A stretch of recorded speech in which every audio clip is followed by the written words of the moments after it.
J'ai vu l'enveloppe avant même de poser mon sac. Posée bien au centre de mon assiette, blanche, non cachetée, mon prénom tapé dessus dans une police que je reconnaissais entre mille. C'était la police de l'étiqueteuse de Geneviève. Je l'ai ouverte debout, sans même m'asseoir. À l'intérieur, une facture imprimée. Gestion immobilière Beaumont. Loyer mensuel dû, 1500 €. Locataire, Mathilde Beaumont. Pour l'appartement dans lequel je me tenais à cet instant précis. L'appartement que j'avais acheté avec mon propre argent il y a 5 ans. 8 personnes assises autour de la table me regardaient lire. Personne ne parlait. Le bracelet en or de Geneviève tintait doucement contre son verre de vin. Alors, elle a dit « On va en parler comme des adultes, oui ?» J'ai pillé la facture, je l'ai glissée dans mon sac et j'ai souri. Pas par politesse, parce que je savais déjà exactement ce que j'allais faire. Ce que j'ai fait ensuite m'a coûté mon mariage. Ce que j'ai découvert après a tout coûté à Geneviève. Je m'appelle Mathilde, j'ai 33 ans. J'ai grandi dans le système de placement familial de l'aide sociale à l'enfance et je me suis frayé un chemin jusqu'au diplôme d'expertise comptable en travaillant à côté de mes études. 5 mois après mon mariage, ma belle-mère m'a présenté une facture pour un appartement qui m'appartenait déjà. Voilà ce qui arrive quand on s'en prend à la seule personne dans la famille qui sait exactement où va l'argent. Si vous voulez voir comment ça se termine, restez là. Pour comprendre la suite, il faut que je remonte un peu. J'avais 7 ans quand j'ai perdu ma mère. Un mardi matin, sur l'autoroute 6 près de Lyon, un camion semi-remorque a traversé le terre-plein central. Sa petite voiture n'avait aucune chance. Mon père était une case vide sur mon acte de naissance. Alors l'État a pris le relais et je suis entrée dans le système de placement familial de l'aide sociale à l'enfance, dans le département du Rhône. 4 familles en 11 ans. Aucune n'était cruelle. La plupart étaient correctes. Aucune n'était la mienne. Les Rousseau avaient 3 autres enfants et pas assez de chambres. Les Bonnard étaient gentils, mais ils ont déménagé en Suisse quand j'avais 12 ans et ne pouvaient pas m'emmener avec eux.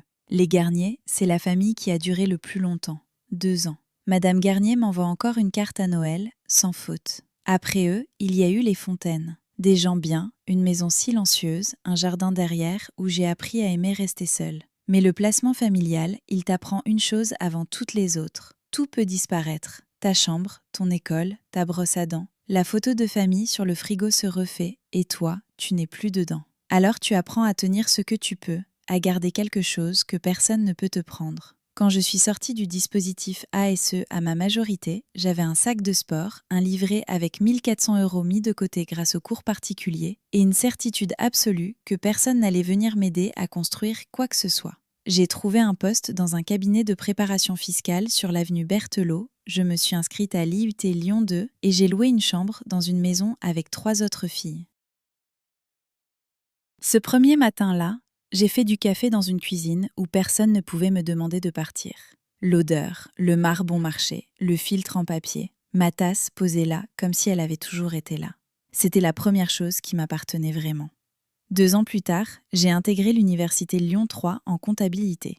J'avais choisi ce domaine parce que les chiffres, eux, ne changent pas d'avis. Une colonne s'équilibre ou elle ne s'équilibre pas. Pas d'ambiguïté, pas de vote à main levée pour décider si tu as fait le travail. J'aimais ça.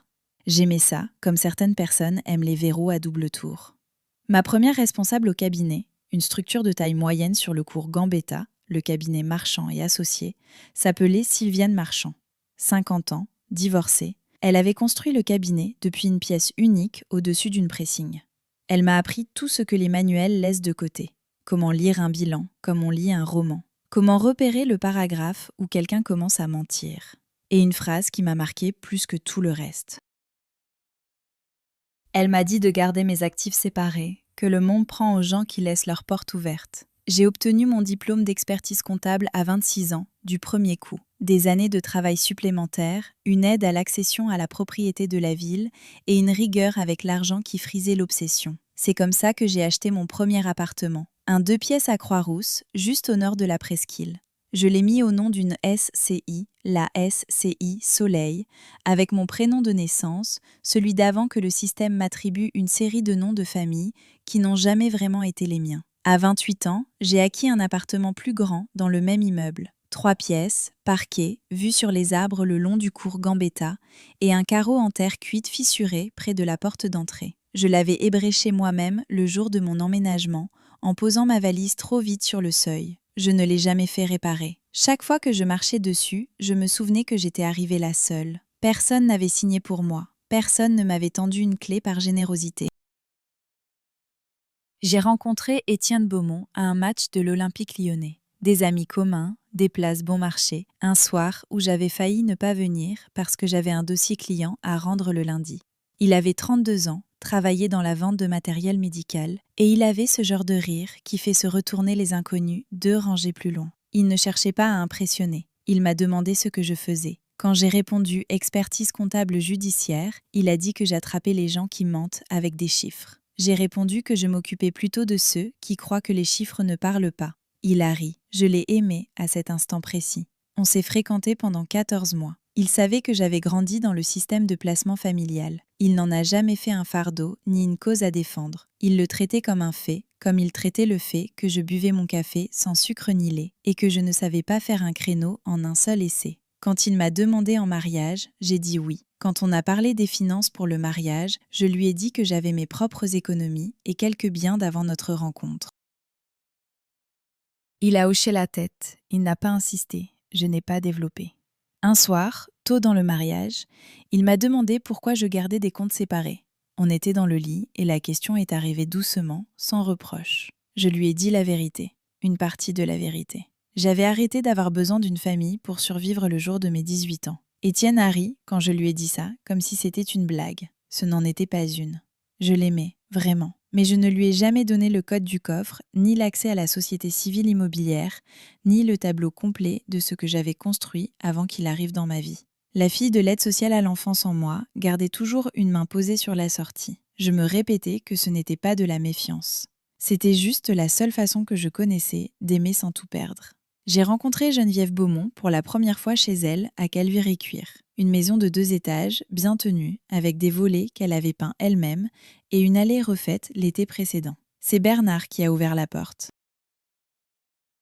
65 ans, la voix douce, fraîchement retraité après 30 ans comme expert en assurance. Il m'a souri, serré la main, proposé une citronnade avant même que je m'assoie. Geneviève est arrivée de la cuisine avec un plateau de mimosa et une expression que je n'ai comprise que plus tard. Elle me regardait comme un gestionnaire immobilier regarde un nouveau locataire. Elle évaluait ce que je pouvais lui coûter. Alors, en posant le plateau, elle a dit: pas de parents du tout. Ce n'était pas cruel, exactement. Il y avait de la curiosité dans sa voix, mais une curiosité avec des dents. Je lui ai donné la version courte. Elle a hoché la tête, puis s'est mise à servir du sirop de grenadine allongé d'eau, son lourd bracelet en or heurtant le pichet en verre à chaque mouvement. 18 carats, épais, le genre qui ne plie pas. Elle le portait comme une médaille. J'ai remarqué qu'elle touchait chaque surface de la maison, le comptoir, le cadre de porte, le bord du buffet, comme si elle rappelait à chaque meuble à qui il appartenait. Geneviève gérait les biens locatifs de la famille Beaumont, 6 unités réparties dans Lyon. La Guillotière, le Vieux-Lyon, un duplex près du cours Gambetta. Elle en parlait comme d'autres parlent de leurs enfants. On a commencé avec 2, a-t-elle dit, le bracelet tapant le comptoir. Maintenant, on en est à 6. Bernard et moi, on a construit ça. Bernard, silencieux dans son fauteuil relax, souriait sans rien dire. En partant ce soir-là, Étienne a mentionné notre adresse, l'appartement à la Croix-Rousse. J'ai vu les yeux de Geneviève se plisser. Une fraction de seconde, pas plus. Juste assez pour que je le note. 2 mois après le mariage, Geneviève a débarqué sans prévenir. Elle avait apporté un cadeau d'emménagement, une photo de famille encadrée. Geneviève, Bernard, Étienne, Sandrine, prise dans le jardin de quelqu'un lors d'une remise de diplôme. Elle l'a accrochée au mur du salon, sans demander, bien centrée au-dessus du canapé, comme si elle plantait un drapeau. Puis elle a parcouru l'appartement exactement comme elle avait parcouru sa propre maison, touchant les surfaces, ouvrant les placards, passant le doigt le long des moulures. « Étienne, cet endroit a du potentiel », a-t-elle dit depuis le pas de la cuisine. « Ça me rappelle l'unité de la route de Vienne. »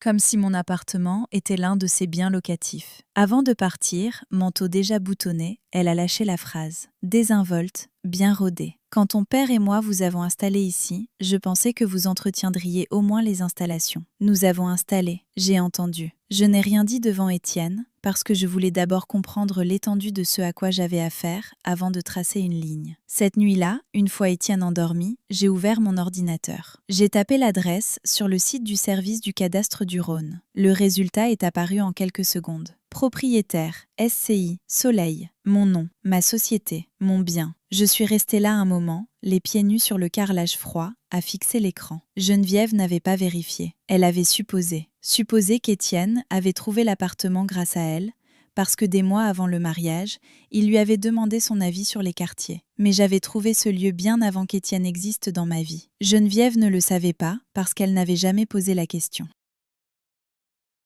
Et je commençais à comprendre que les choses sur lesquelles Geneviève ne posait pas de questions étaient précisément celles qu'elle croyait déjà contrôler. Le repas dominical chez Geneviève, la grande table en chêne, le lustre au-dessus, et nous tous réunis comme chaque dimanche. Moi, Étienne, Sandrine, sa fille Lucie qui avait 8 ans et ne comprenait pas encore ce qui se passait vraiment autour d'elle, et Bernard en bout de table. Geneviève avait préparé un pot-au-feu. Elle a servi tout le monde et enchaîné aussitôt sur l'immobilier. Le chauffe-eau a remplacé Route de Vienne, le renouvellement de bail du duplex au Vieux-Lyon, le marché qui bougeait, les loyers qu'il fallait remonter. 40 minutes là-dessus, sans pause. Bernard mangeait sans rien dire. Étienne opinait de la tête. Sandrine regardait son téléphone. Et puis Geneviève a posé sa fourchette, les 2 mains à plat sur la table. Son bracelet a cliqué une fois contre le bois. « Tu es arrivée avec rien, Mathilde. Ne confonds pas la générosité avec un droit acquis. » Le silence a été immédiat. Lucie a levé les yeux de son assiette.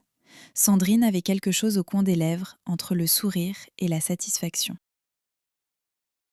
Bernard a toussé dans son poing. Étienne fixait son verre d'eau, comme s'il y cherchait une sortie. J'ai pris ma serviette, je me suis essuyé la bouche et j'ai dit que je la remerciais pour ce dîner. C'est tout ce que je lui ai donné. Elle attendait autre chose. Je n'ai rien ajouté. Le reste du repas s'est passé dans le bruit des couverts et la voix de Lucie qui demandait à se resservir. Dans la voiture, Étienne a soufflé comme s'il retenait son souffle depuis le pot-au-feu. Elle ne voulait pas dire ça comme ça, il a dit. J'ai regardé par la fenêtre. Si, elle voulait exactement dire ça. Il n'a pas répondu. 25 minutes de silence jusqu'à la Croix-Rousse. En franchissant la porte, j'ai marché sur la dalle fêlée du couloir et j'ai repensé à Geneviève qui avait traversé cet appartement 2 mois plus tôt, touchant des murs qui n'étaient pas les siens, accrochant des photos d'une famille qui me traitait comme un meuble. Le mardi suivant, Sandrine m'a envoyé un message. « Dis-moi, tu es propriétaire ou locataire ici ?» Simple curiosité, maman demandait. Je l'ai relu 3 fois. Sandrine ne m'écrivait jamais pour rien, jamais sans raison. Je n'ai pas répondu. 2 jours plus tard,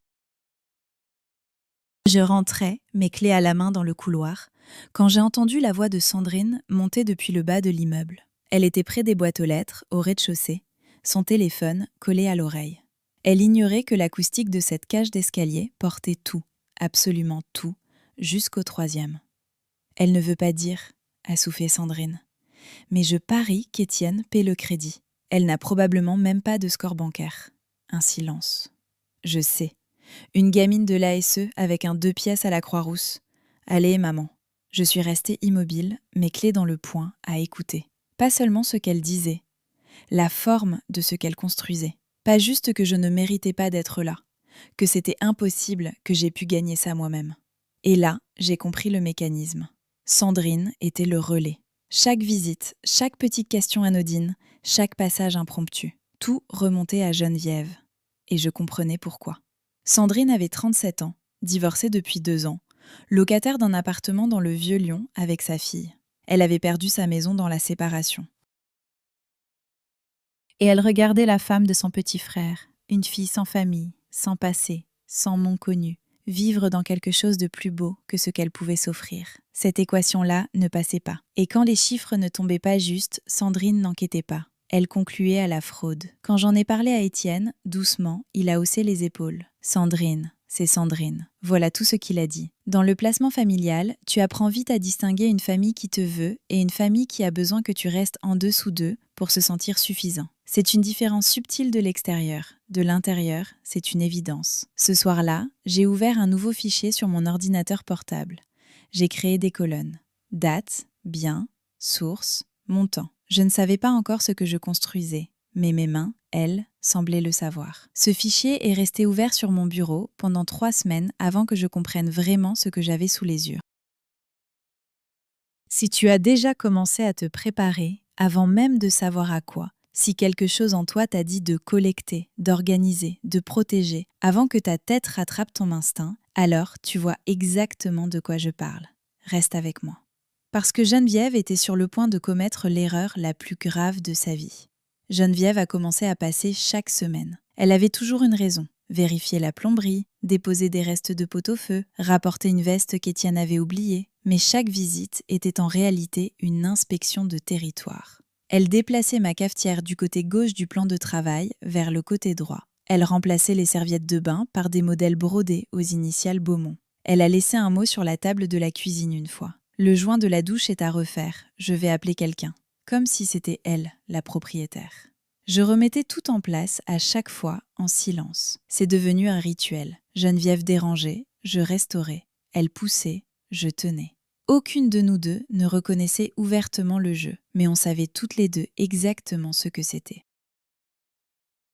Un après-midi, je l'ai entendue parler à Étienne dans la cuisine, pendant que j'étais dans la chambre. Elle ne chuchotait pas. Tu dois lui faire comprendre comment cette famille fonctionne. La propriété se partage. Tout le monde contribue. C'est comme ça qu'on a toujours fait. Ce soir-là, Étienne s'est assis à côté de moi sur le canapé et a répété le message mot pour mot, comme si l'idée lui était venue spontanément. Il a dit que sa mère pensait que je devrais contribuer au pot commun familial, quelque chose comme un loyer pour l'appartement. J'ai éteint la télévision. Je lui ai dit qu'on ne pouvait pas payer de loyer sur mon appartement. Il a cligné des yeux. Il m'a demandé ce que je voulais dire. Je veux dire que c'est mon appartement. Je suis propriétaire. Il a penché la tête, pas en colère, juste désorienté, comme si je lui avais annoncé que le ciel était d'une couleur différente de celle dont il se souvenait. Il a mentionné ce que sa mère avait dit. Je lui ai répondu que sa mère avait dit beaucoup de choses sans en vérifier aucune. Il a laissé la conversation mourir là, comme il faisait toujours, en ne la finissant pas.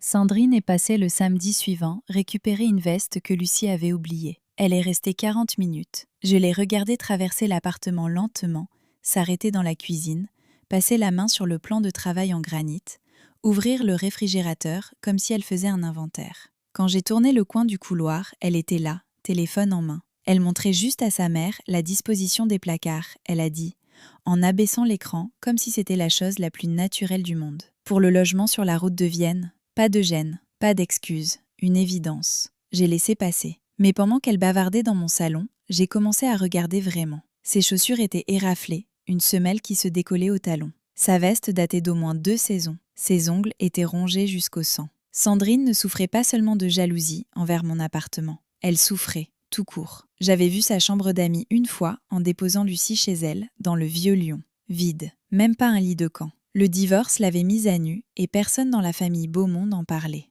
J'ai essayé quand même. Je lui ai proposé de m'occuper de sa déclaration de revenus, gratuitement, c'est mon métier. Elle m'a regardée avec cette expression que je connaissais depuis l'enfance, celle qu'on croise dans les familles d'accueil, dans les réunions de groupe, partout où quelqu'un qui a moins reçoit quelque chose de quelqu'un qui a plus.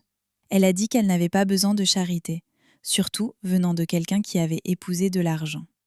Voilà, c'était ça, le récit que Geneviève avait installé. Mathilde avait épousé Étienne pour le patrimoine Beaumont. Mathilde, la fille sans famille, sans nom, sans racines, s'était accrochée au Beaumont pour la monter. L'histoire était propre, cruelle, et Sandrine y croyait sincèrement. L'appel est arrivé un jeudi. La voix de Geneviève, sèche et administrative. Repas dominical, toute la famille. Il faut parler des arrangements du foyer. Pas une invitation, une convocation. Le dimanche est arrivé, avec cette pesanteur d'avant l'orage, quand l'air ne bouge pas encore. Nous nous sommes garés chez Geneviève à 17h. Étienne n'avait presque rien dit de la journée. Quand je lui avais demandé ce que sa mère voulait discuter, il avait répondu des affaires de famille, les yeux fixés sur le volant. La table était mise pour 8 personnes. Geneviève et Bernard, Étienne et moi, Sandrine et Lucie, et 2 cousins de Bernard, Gérard et Monique, un couple de retraités du lac d'Annecy qui assistaient à chaque réunion de la famille Beaumont comme des témoins dans un procès dont personne ne leur avait expliqué les charges. Geneviève se tenait en bout de table. Le bracelet en or, un chemisier que je n'avais jamais vu, repassé, structuré, comme si elle s'était habillée pour un conseil d'administration. Elle a ouvert un classeur en cuir, sorti une enveloppe blanche et l'a fait glisser vers moi du bout des doigts. Le bracelet a raclé doucement le bois. Elle a dit que c'était en retard, mais qu'elle tenait à faire les choses correctement. J'ai pris l'enveloppe. À l'intérieur, la même facture. Gestion immobilière Beaumont, loyer mensuel, 1 500 €, locataire Mathilde Beaumont. Un faux numéro de référence. Une ligne de signature imprimée. Tout fabriqué, mis en page avec soin, comme si quelqu'un avait pris le temps de faire ça proprement. J'ai lu chaque ligne, puis j'ai plié la feuille, rangé l'enveloppe dans mon sac, fermé la fermeture éclair.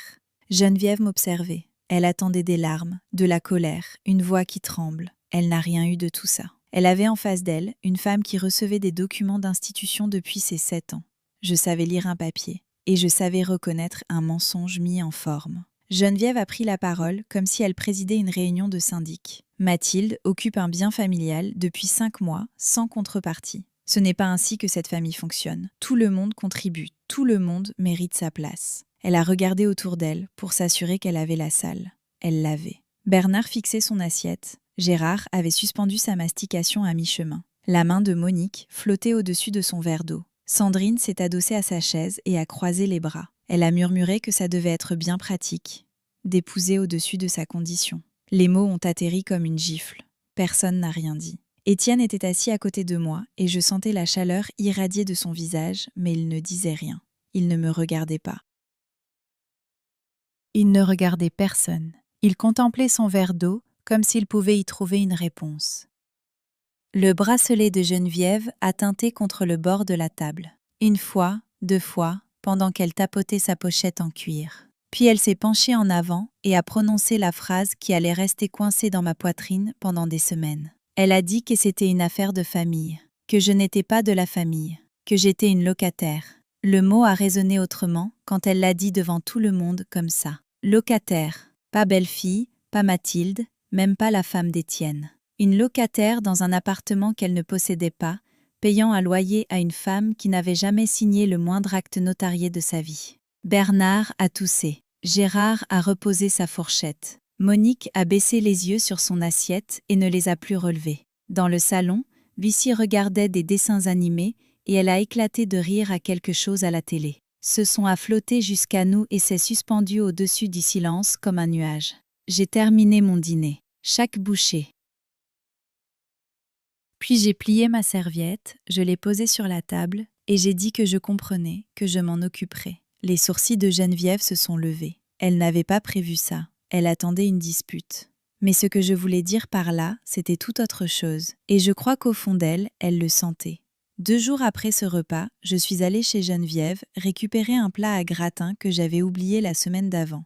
Elle n'était pas là. Chez le dentiste, m'a dit Bernard en m'invitant à entrer d'un geste de la main. Les affaires sont dans la cuisine, serre-toi. Je l'ai trouvé sur le plan de travail, lavé, séché, posé à part, comme si Geneviève avait su que je viendrais le chercher. En repassant dans le couloir, je suis passée devant la salle de bain, juste à côté du bureau de Geneviève.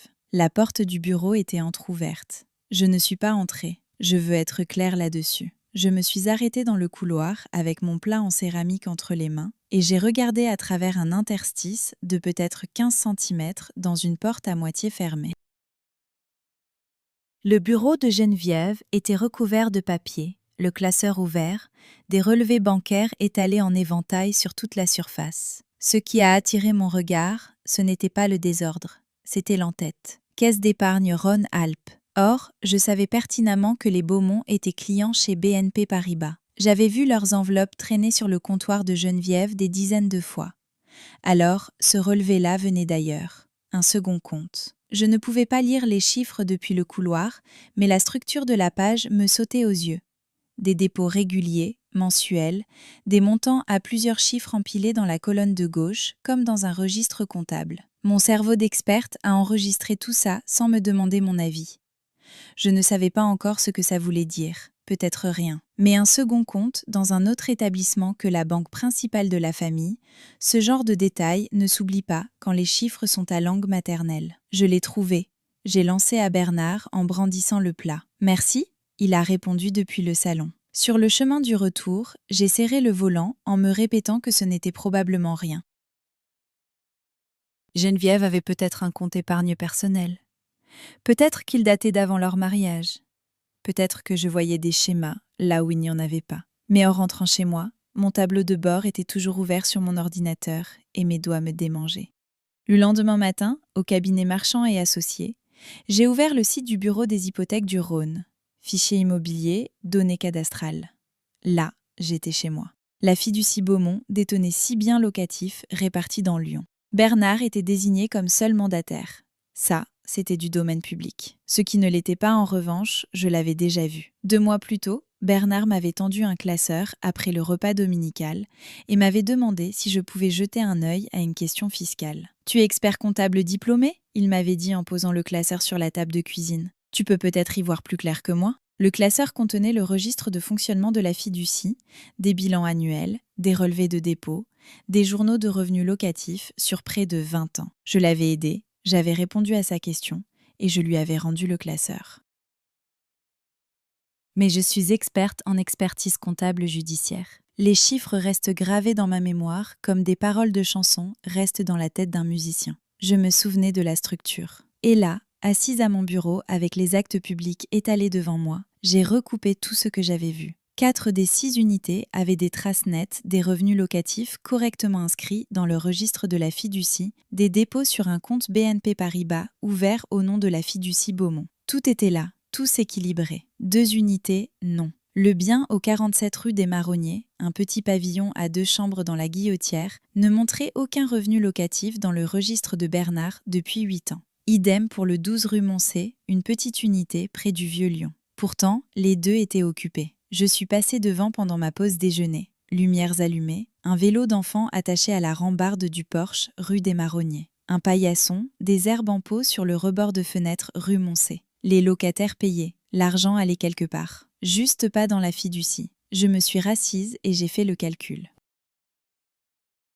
2 unités, un loyer combiné d'environ 2 000 € par mois, d'après les annonces comparables dans ces quartiers. 96 mois. Le résultat est tombé aux alentours de 192 000 € de revenus locatifs entrés dans la poche de quelqu'un, sans jamais apparaître dans le moindre document signé par Bernard. Mon café était intact sur le bureau. Il a refroidi. Ça ne m'arrive presque jamais. Je n'y ai pas touché. Je fixais l'écran avec cette clarté particulière que donnent les chiffres quand l'histoire qu'ils racontent est laide. Geneviève Beaumont n'était pas seulement autoritaire, pas seulement désagréable, pas seulement une belle-mère difficile qui accrochait ses photos dans des appartements qui ne lui appartenaient pas. Geneviève Beaumont volait sa propre famille. Ce soir-là, je suis rentrée chez moi, j'ai marché sur la tuile fêlée dans l'entrée et je suis restée longtemps dans ma cuisine sans allumer la lumière. Le lampadaire du cours Gambetta projetait une bande orange sur le plan de travail, juste là où se trouvait ma cafetière. J'ai préparé un café. Je le tenais dans les mains, mais je ne buvais pas.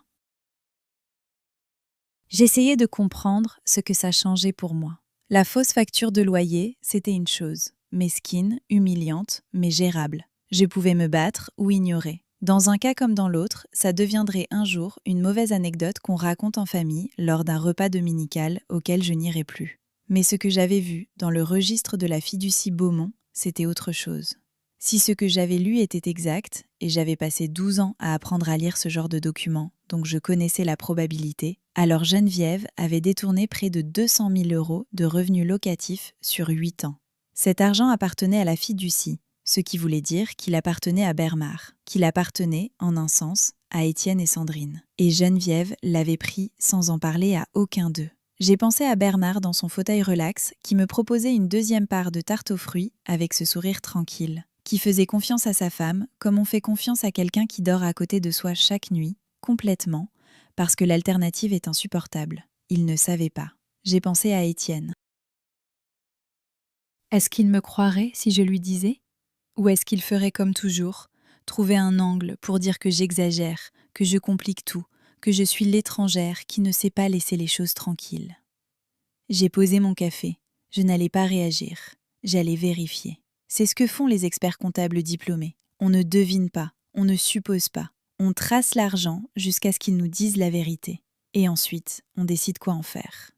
Le lendemain au bureau, j'ai parlé à Sylviane de la fausse facture de loyer. Pas un mot sur ce que j'avais trouvé dans les comptes de la fiducie. C'était trop grand, trop instable, comme saisir un câble sans savoir s'il était sous tension. Je lui ai raconté le dîner, l'enveloppe, le bracelet, le mot locataire. Sylviane s'est adossée à son siège et a retiré ses lunettes de lecture. « Ce n'est pas juste de l'impolitesse, Mathilde, » elle a dit. « C'est une fraude. Émettre une demande de loyer pour un bien qu'on ne possède pas, c'est actionnable en France. » Elle a pris son téléphone. « J'ai quelqu'un, Julien Renard, notaire spécialisé en droit immobilier, avec un cabinet rue de la République sur la Presqu'île. Je l'ai rencontré à ma pause déjeuner. Son cabinet avait des fauteuils en cuir, des diplômes encadrés au mur, et ce silence particulier des pièces où les mauvaises nouvelles sont annoncées avec méthode. J'ai exposé la situation. Il a écouté, pris des notes sur son bloc-notes juridique, posé 3 questions. Est-ce que j'avais la facture originale ? Est-ce que ma propriété était documentée ? Est-ce que Geneviève avait jamais été autorisée à gérer mon appartement ? Oui, absolument pas. Il y a des recours possibles, il a dit. Représentation frauduleuse de propriété, demande de loyer illégal. Selon les détails, ça vaut la peine d'agir. Il s'est penché en avant. Vous voulez poursuivre ? J'ai hésité. Pas parce que je doutais, parce que je pensais déjà à quelque chose de plus grand. Pas encore, j'ai dit. Laissez-moi réfléchir. Avant de partir, j'ai posé une dernière question. Pas sur la facture. Si quelqu'un percevait des loyers sur un bien en fiducie, sans les déclarer au fiduciaire, qu'est-ce que ça serait ? Julien a marqué une pause. Manquement à l'obligation fiduciaire, peut-être détournement de fonds, selon l'intention, et presque certainement un problème avec le fisc. Revenu non déclaré. Je l'ai remercié et je suis repartie avec la facture dans mon sac et une question qui ne me lâchait plus.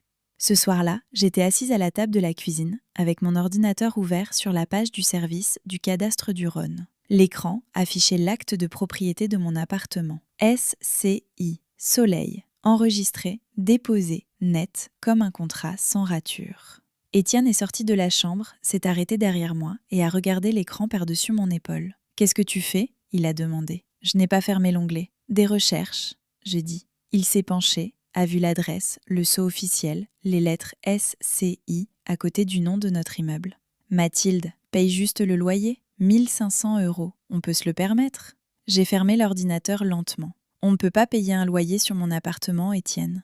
Il a croisé les bras, exactement comme sa mère les croise, et cette ressemblance m'a frappée au ventre. Lui ne l'a pas remarqué. Moi, si. Qu'est-ce que tu veux dire, mon appartement ? Il a demandé. Je l'ai regardé droit dans les yeux. J'ai acheté cet appartement il y a 5 ans avec mes propres économies. Il est détenu par ma SCI, Soleil.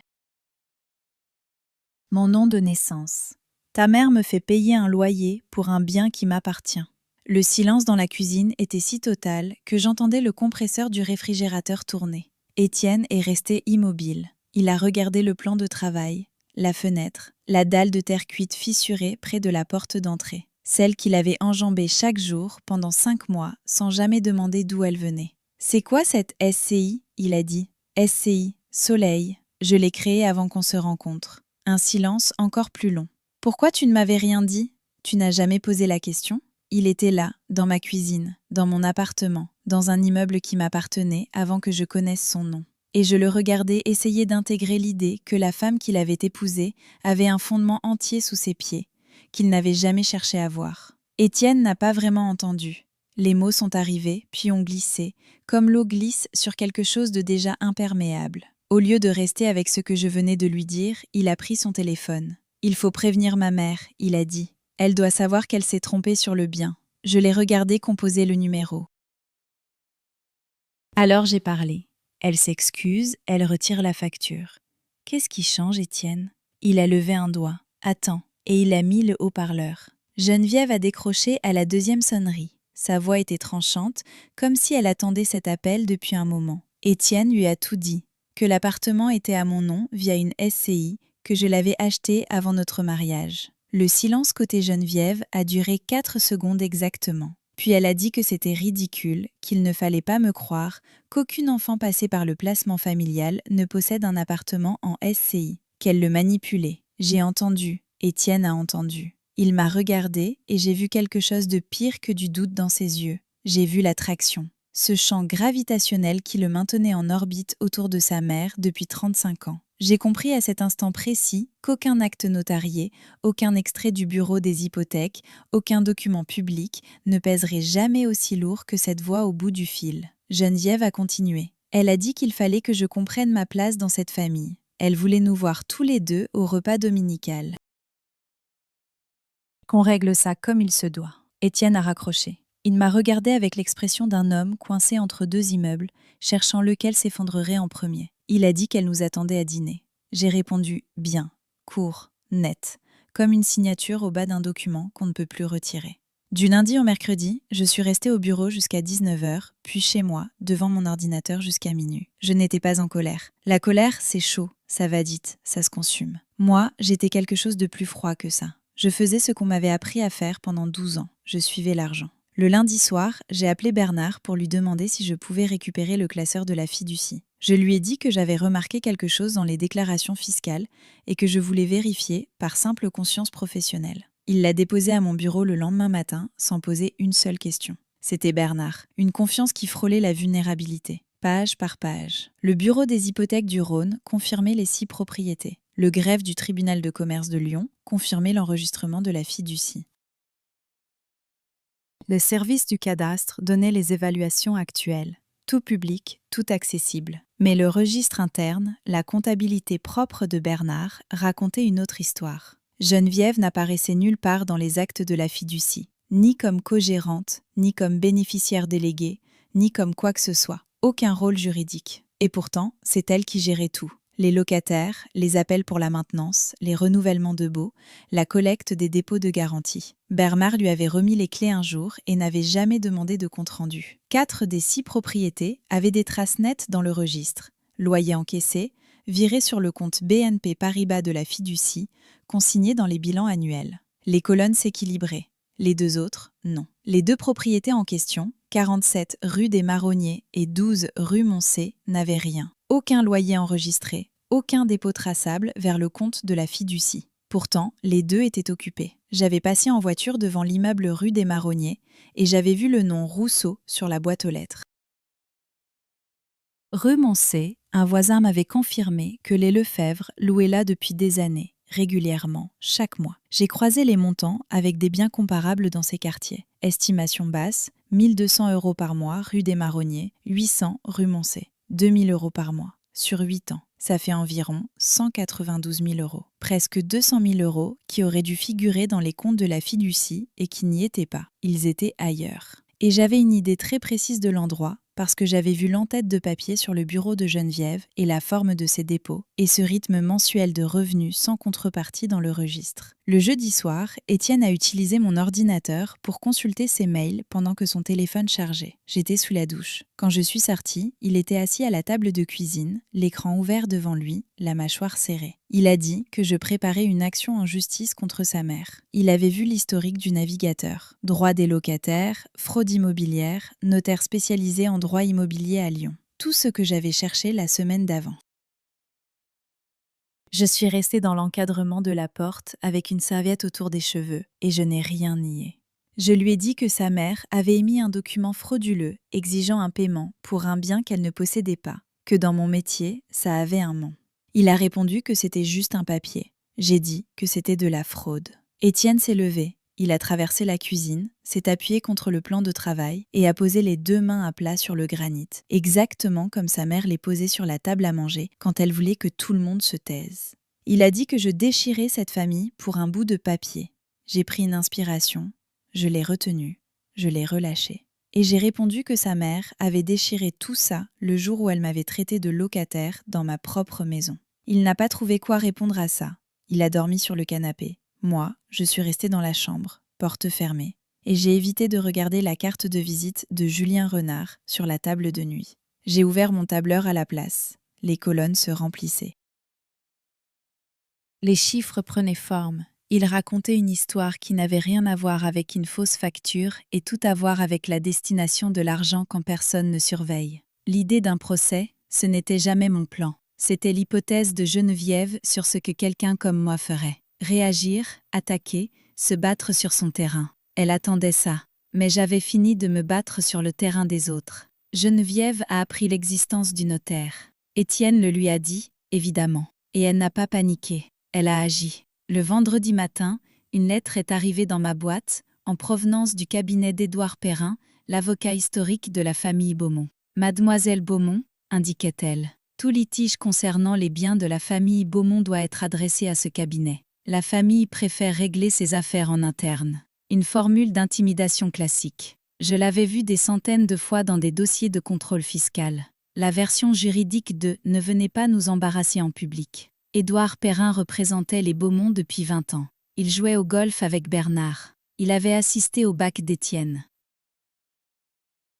Engager une procédure contre Geneviève via Julien Renard, c'était affronter Perrin, qui noirait l'affaire sous les requêtes et les exceptions pendant des mois, peut-être des années. La voie judiciaire était désormais coûteuse, lente, et exactement le type de combat pour lequel Geneviève s'était préparée. Elle attendait une bataille à ses conditions, sur son terrain, avec son avocat et ses règles. C'est ça, les gens qui contrôlent une famille depuis des décennies. Ils construisent leur défense là où ils pensent que l'attaque va venir.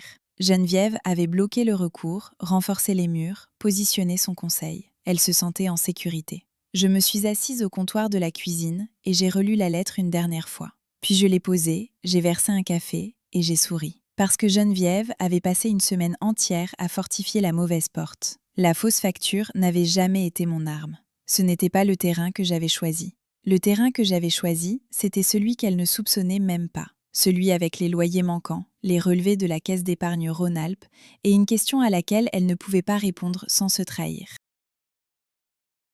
Elle pensait que j'allais frapper à la porte principale. Elle n'avait pas vérifié l'entrée de côté. Ce vendredi soir, tard, Étienne dormait encore sur le canapé. Je m'étais installée à la cuisine avec mon ordinateur, le reflet bleu de l'écran qui dansait dans ma tasse de café, et je faisais une dernière vérification. Je remontais la chronologie des détournements de Geneviève, j'essayais de trouver le point de départ exact. Le registre de Bernard racontait tout. Pendant les 12 premières années de la fiducie, les 6 propriétés déclaraient leurs revenus régulièrement, sans accroc. Puis, en octobre 2018, les entrées concernant le 47 rue des Marronniers s'étaient arrêtées net. 3 mois plus tard, le 12 rue Moncey était passé au silence lui aussi. Octobre 2018. J'ai ouvert le calendrier sur mon téléphone, j'ai parcouru ce que je savais de l'histoire de la famille Beaumont, et là, c'était évident. Octobre 2018, c'était quand Bernard avait été hospitalisé. Diabète de type 2, une crise glycémique sévère qui l'avait gardé 11 jours à l'hôpital Édouard Herriot. Étienne en avait parlé une fois pendant qu'on se fréquentait, comme en passant. Papa a eu une alerte cardiaque il y a quelques années, mais ça va maintenant. Geneviève avait commencé à détourner les loyers le même mois où son mari avait failli mourir. Je suis restée à fixer cette chronologie. Elle ne volait pas pour des bijoux. Elle ne finançait pas une autre vie. Elle faisait des réserves. Elle construisait un coussin. Une femme qui avait grandi dans un lotissement de mobile home quelque part en Bretagne profonde, qui s'était bâtie une stabilité en épousant le bon homme et qui regardait cette stabilité se fissurer. Elle avait fait la seule chose qu'elle savait faire. Elle avait attrapé ce qu'elle pouvait tenir et l'avait caché là où personne ne pourrait le lui reprendre. Je reconnaissais cette impulsion. Je la portais dans mes propres os. La différence, c'est que moi, j'avais construit mon filet de sécurité avec de l'argent que j'avais gagné. Elle avait construit le sien avec l'argent qui appartenait à son mari. Mon café avait encore refroidi. J'en ai refait un. Cette fois, je l'ai bu, pas parce que le poids s'était allégé, mais parce que j'avais décidé ce que j'allais faire et qu'il fallait que je sois réveillée pour ça. Le samedi matin, je me suis assise au bord du lit avec un bloc-notes juridique et 3 options. La première, poursuivre le procès pour la fausse facture. Julien Renard dépose les pièces, Édouard Perrin répond, ça va au tribunal, Geneviève paie une amende. Peut-être. La famille est embarrassée, rien ne change fondamentalement. Elle continue à gérer les biens, Bernard ne découvre jamais les loyers manquants, le mensonge reste enfoui, et moi, je remporte une petite bataille, coûteuse et inutile. La deuxième, signaler Geneviève au fisc pour revenus non déclarés. Une enquête fiscale, des auditeurs, des assignations. Elle risque des poursuites pénales. La famille est détruite, le nom de Bernard est sur la fiducie, ce qui l'expose lui aussi.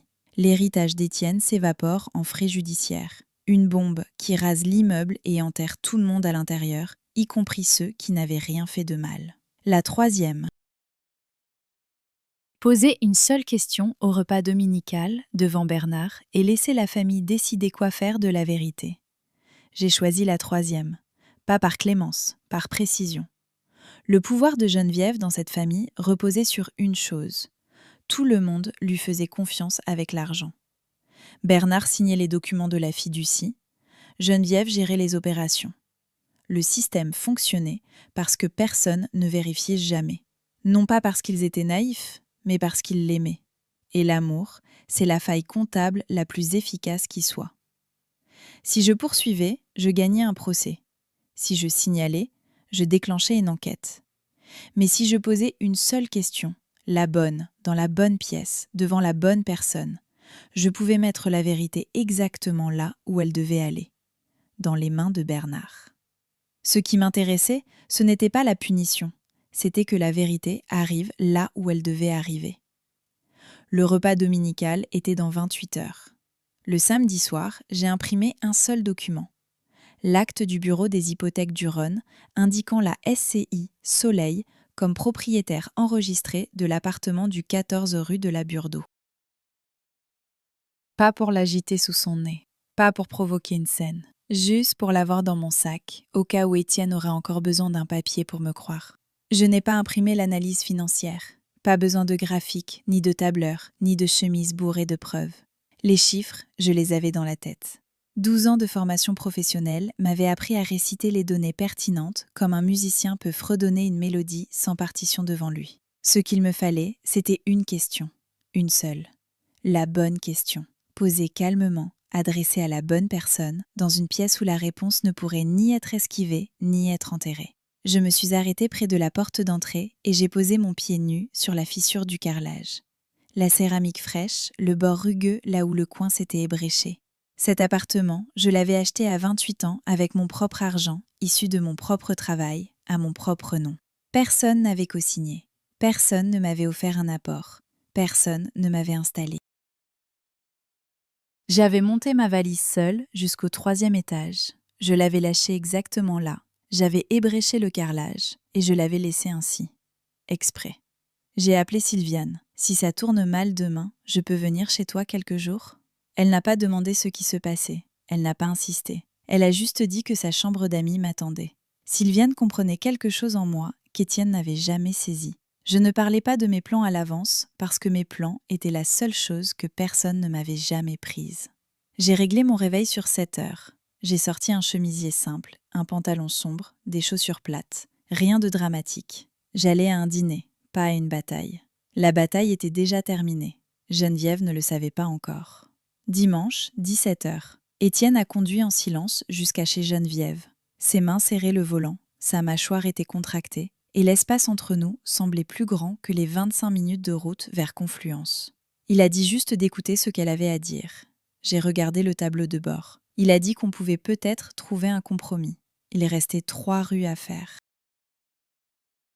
J'ai répondu sans le regarder qu'il n'existe pas de compromis sur le fait de posséder son propre toit. Il a tourné dans l'allée sans rien ajouter. La même maison coloniale, les mêmes volets, l'allée refaite à neuf, entretenue comme un monument. À l'intérieur, la table était mise pour 8. La distribution habituelle. Geneviève en bout de table, Bernard à l'autre extrémité, Sandrine à la droite de Geneviève, Lucie dans le salon avec un bol de pâtes et un dessin animé en sourdine.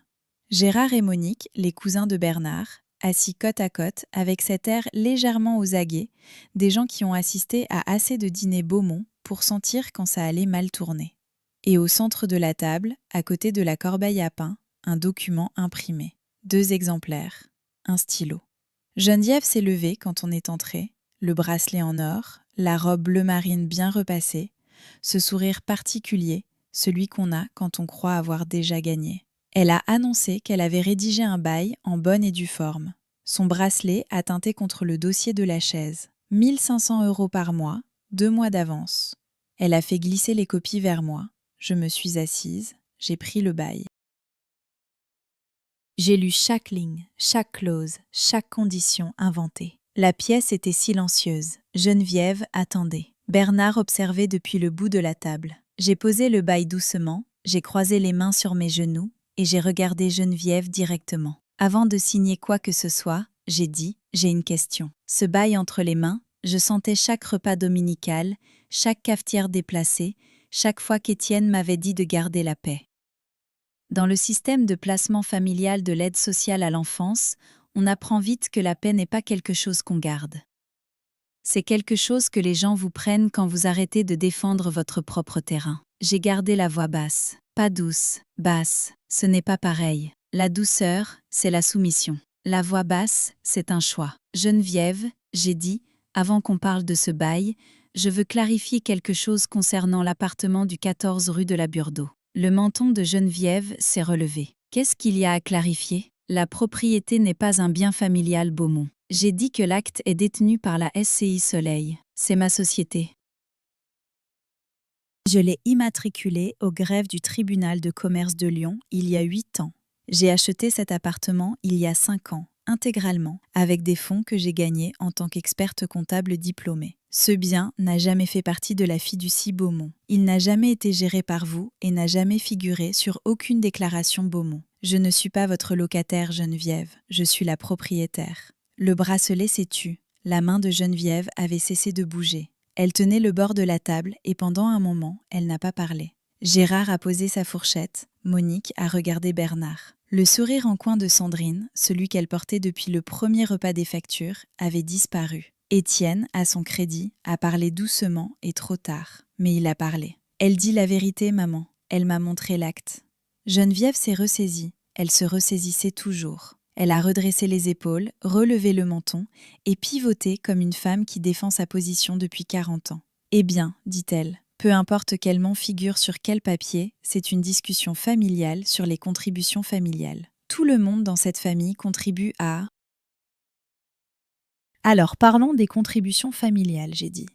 Je n'avais pas élevé la voix, je n'avais pas changé de posture. J'étais assise, les mains sur les genoux, et j'attendais que la pièce comprenne que le sol venait de bouger sous leurs pieds.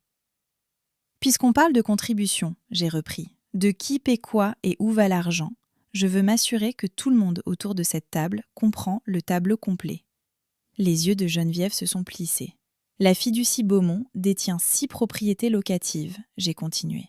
Je restais posée, factuelle, sans inflexion, comme si je présentais des conclusions lors d'un audit.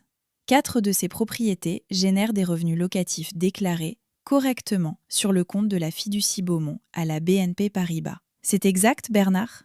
Bernard a semblé surpris qu'on l'interpelle directement. Il s'est redressé. Oui, a-t-il dit. Geneviève gère le quotidien, mais oui, 6 propriétés, toutes déclarées. J'ai hoché la tête. J'ai laissé passer un silence, le genre de silence qui fait que les gens se penchent en avant sans s'en rendre compte. Puis j'ai dit ce que j'avais à dire. Geneviève, pouvez-vous expliquer à Bernard où sont allés les loyers du 47 rue des Marronniers depuis 8 ans ? Parce que ce n'est pas dans la fiducie familiale qu'ils ont atterri. Une seule phrase, au même volume que si j'avais demandé qu'on me passe le pain. La pièce n'a pas explosé. Elle a craqué lentement, comme la glace d'un lac qui se réchauffe par en dessous depuis trop longtemps. Bernard s'est tourné vers sa femme. Son visage n'exprimait pas encore la colère. Il exprimait quelque chose de plus difficile à regarder, la confusion. Celle d'un homme qui a accordé une confiance si totale que la trahison n'a pas encore de forme dans son esprit. Il a dit son prénom, Geneviève. La bouche de Geneviève s'est ouverte, refermée, rouverte. Sa main est allée vers le bracelet, ce large anneau en or qu'elle portait chaque jour depuis que je la connaissais. Et pour la première fois, au lieu de le faire claquer contre une surface comme un marteau de juge, elle l'a serré, agrippé, comme si c'était la seule chose qui l'empêchait de tomber. Sandrine regardait sa mère. Gérard et Monique ont échangé un coup d'œil. Étienne était figé à côté de moi, la main à mi-chemin vers son verre d'eau, suspendu dans l'air comme tout le reste de la pièce. Personne ne bougeait, personne ne parlait. La question occupait tout l'espace, consumait tout l'oxygène et je la laissais faire. Bernard a prononcé de nouveau le prénom de sa femme. Geneviève. Ce n'était plus une question. C'était le son d'un homme qui commence à comprendre quelque chose qu'il ne voulait pas comprendre. Geneviève a essayé. Elle s'est tournée vers moi en premier parce que j'étais la cible la plus commode. Elle a dit que je racontais n'importe quoi, que j'étais une enfant placée avec une rancœur et un tableur. Qu'on ne pouvait pas juste. 47 rue des Marronniers, j'ai dit. Même voix, même volume, même chaise. Les locataires du 12 rue Moncey, c'est la famille Rousseau depuis 8 ans, 1200 € par mois. Et les Lefebvre, avenue Jean Jaurès, 800 €, 2000 € chaque mois pendant 8 ans. Rien de tout ça n'apparaît dans la comptabilité de la fiducie Beaumont. Bernard s'est levé. Sa chaise a raclé le carrelage et le bruit a traversé la pièce comme un coup. Il a dit Geneviève pour la 3e fois. Mais là, c'était différent. Il y avait du poids dans ce prénom. Le genre de poids qui s'accumule sur 40 ans de mariage et qui tombe d'un seul coup. La façade de Geneviève s'est effondrée. Pas progressivement, d'un seul bloc, comme une vitre frappée au centre. Elle s'est retournée vers moi et sa voix montait, montait. Elle disait que j'étais ingrate, qu'elle avait tout construit de ses mains, qu'elle avait mérité, qu'elle avait gagné le droit, que je n'avais pas à m'asseoir à sa table et à... Je n'ai pas bougé, les mains croisées, la voix plate. Je lui dis que je n'étais pas entrée dans sa famille, que c'était son fils qui m'avait épousée, et que j'avais cessé d'avoir besoin d'une famille pour survivre le jour de mes 18 ans. Cette phrase, je l'avais dite une seule fois, dans le noir, à Étienne, dans notre lit. Je ne savais pas qu'elle prendrait un autre poids à la lumière, devant tout le monde. Gérard a reculé sa chaise. Monique a porté sa serviette à sa bouche, et Sandrine, elle n'a pas bougé d'1 millimètre, les yeux fixés sur sa mère avec une expression que je n'avais jamais vue sur son visage. Ce n'était pas de la satisfaction, ce n'était pas de la colère. C'était le regard d'une fille qui réalise que la femme qui lui a tout dit lui cachait la chose la plus importante. La voix de Bernard s'est faite plus rauque. Il m'avait demandé combien. J'avais gardé les yeux sur la table, sur le bail que Geneviève avait imprimé, sur le stylo qu'elle avait posé à côté. En estimation prudente, j'avais dit environ 192 000 € sur 8 ans.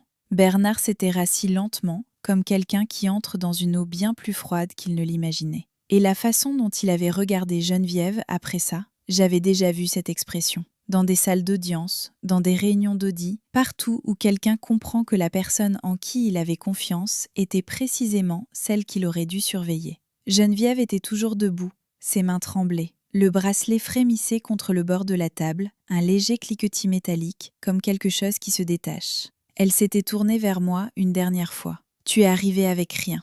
Les mêmes mots, exactement les mêmes qu'au premier repas, des mois plus tôt, quand elle m'avait dit de ne pas confondre générosité et sentiment de droit. Je l'avais regardée. J'avais dit que j'avais construit ce que j'avais à partir de rien, moi. Que ce qu'elle avait fait, c'était prendre ce qui existait déjà et en vouloir encore plus. La pièce avait retenu son souffle. Étienne avait ramassé le bail sur la table. Il l'avait regardé. 2 pages imprimées, un stylo clipsé dans le coin. Puis, il l'avait déchiré en 2. Le bruit du papier qui se fend était la chose la plus forte dans la pièce. Je m'étais levée, j'avais lissé mon chemisier, j'avais regardé Bernard, parce que c'était lui qui méritait d'entendre ça. Les registres de propriété sont publics, Bernard. Tu peux tout vérifier sur le site du cadastre avant lundi matin. Je te conseille de mandater un expert comptable diplômé indépendant pour auditer la fiducie. Puis j'étais sortie, sans claquer la porte, sans me retourner. J'ai traversé l'entrée, longé la photo de famille des Beaumont accrochée au mur, dépassé le meuble que Geneviève effleurait chaque fois qu'elle entrait dans la pièce, et je me suis retrouvée dans la soirée lyonnaise où l'air sentait l'herbe coupée et la certitude de quelqu'un d'autre qui s'effondrait. Le bracelet de Geneviève ne faisait plus aucun bruit. Je suis rentrée seule. Étienne m'a pas suivie. La voiture était silencieuse, juste le ronronnement du moteur et le son de ma propre respiration. Régulière. Délibéré, comme on respire quand on est resté immobile très longtemps et que le corps se souvient enfin qu'il a le droit de bouger. Dans l'appartement, j'ai senti sous mon pied nu l'arête familière de la dalle fissurée, celle que je connais depuis 9 ans. Je me suis arrêtée un instant dans l'entrée. 9 ans de travail. Une discipline sur l'argent que la plupart des gens confondent avec de la froideur. Puis, j'ai préparé du café. Il était passé 20 heures et je m'en fichais complètement. J'avais besoin du rituel. J'avais besoin que l'odeur envahisse ma cuisine, celle où les torchons sont ceux que j'ai choisis et où la cafetière est exactement là où je l'ai posée. Je me suis installée au comptoir. Mon téléphone a vibré sur le granit. Sylviane, comment ça s'est passé ? J'ai répondu en quelques mots. J'ai posé la question. Sa réponse est arrivée en 5 secondes. Fière de toi. Ensuite, Sandrine. Je ne savais pas, je l'ai lu. Je n'ai pas répondu. Puis, Étienne. Je suis désolée, je l'ai lu aussi. Pas de réponse non plus. Et Bernard.